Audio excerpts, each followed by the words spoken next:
बीदर जिला शोषिता संरक्षणा समिति द्वारा बीदर शहर के शाहगंज अम्बेडकर भवन से अम्बेडकर सर्कल, भगत सिंह सर्कल, जिला कलेक्टर कार्यालय तक एक विशाल विरोध मार्च निकाला गया और जिला कलेक्टर के माध्यम से मुख्यमंत्री को एक ज्ञापन सौंपा गया, जिसमें लगातार दलितों पर हो रही क्रूरता की निंदा की गई और बीदर जिले में दलितों पर हो रहे अत्याचार को जिला कलेक्टरों और जिला पुलिस अधीक्षकों के ध्यान में लाने के बाद भी कोई कानूनी कार्रवाई नहीं किए जाने की बात कही है।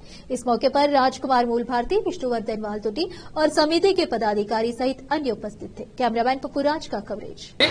ಜಿಲ್ಲೆಯಲ್ಲಿ ಆಗ್ಬಾರ್ದಲ್ಲ, ಯಾಕೆ ಆಗ್ತಾ ಇದ್ದೋ ಬಾರ್ ಬಾರ್ ಆ ಸರ್ಕಲ್ ಬಂದಾಗಿಂದ ಹಿಡಿದು ಬಾಲ್ಕಿ ಒಳಗಡೆ ನಮ್ಮ ಹೋರಾಟಗಾರರ ಮೇಲೆ, ನಮ್ಮ ಜನರ ಮೇಲೆ ಒಂದು 18 ಎಫ್ಐಆರ್ ಅನ್ನು ಹಾಕಿದಾನೆ. ಆಲ್ರೆಡಿ 18 ಎಫ್ಐಆರ್ ಈ ಸರ್ಕಲ್ ಬಂದಾಗೆ ಆಗಿದೆ. ಏನು ಉದ್ದೇಶ ಇದೆ ಇದರಿಂದ?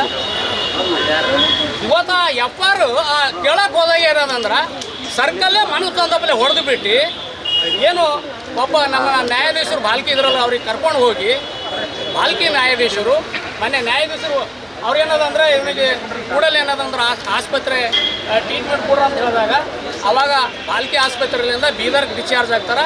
ಬೀದರ್ ಡಿಸ್ಚಾರ್ಜ್ ಆದಾಗ ಒಂದು 15 ದಿನ ಇಲ್ಲೇ ಬೀದರ್ ಒಳಗಡೆ ಇದ್ದರೂ ಕೂಡ MLC ಆದ್ರೂ ಕೂಡ ಈ ಸರ್ಕಲ್ ಇನ್ಸ್ಪೆಕ್ಟ್ರು ಖಂಡ್ರೆ ಅವ್ರ ಬಾಕಲು ಕಾಯವ, ಖಂಡ್ರೆ ಅವ್ರು ಹೇಳಿದ ಮ್ಯಾಗೆ ಅಧಿಕಾರ ಚಾಲಸವ.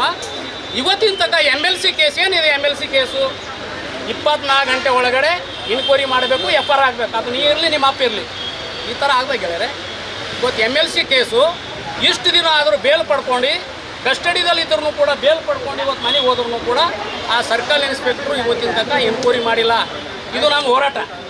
ಇದೆಲ್ಲ ಇಂಥ ಸಮಸ್ಯೆಗಳು ಇಟ್ಕೊಂಡು ನಾವು ಯಾರಿಗೆ ಕೇಳಬೇಕು?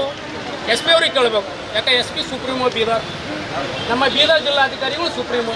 ಇಷ್ಟೆಲ್ಲ ನಡೆದವು ಸಾಬ್ರೆ, ಯಾಕೆ ನಡೀತಾ ಇದ್ದಾವೆ ಇದು? ನಮ್ಮ ಜಿಲ್ಲಾಧಿಕಾರಿಗಳಿಗೆ ಕೇಳ್ತಾ ಇದ್ದೀವಿ, ಇಲ್ಲಿನ SP ಅವ್ರಿಗೆ ಕೇಳ್ತಾ ಇದ್ದೀವಿ. ಇಷ್ಟೆಲ್ಲ ಆದ್ರೂ ಕೂಡ ನೀವು ಏನು ಮಾಡ್ತಾಯಿದ್ದೀರಿ? ಚಾಮಳದಲ್ಲಿ ಒಬ್ಬ ಜಂಡ ಭಾಳ ವ್ಯವಸ್ಥಿತವಾಗಿ ಜಂಡ ತೆಗೆದಿದ್ದಾನೆ. ಆ ಜಂಡ ತೆಗೆದ ನಂತರ ಏನಾಗ್ತದೆ ಗೆಳೆಯರು ಅಂತಂದಾಗ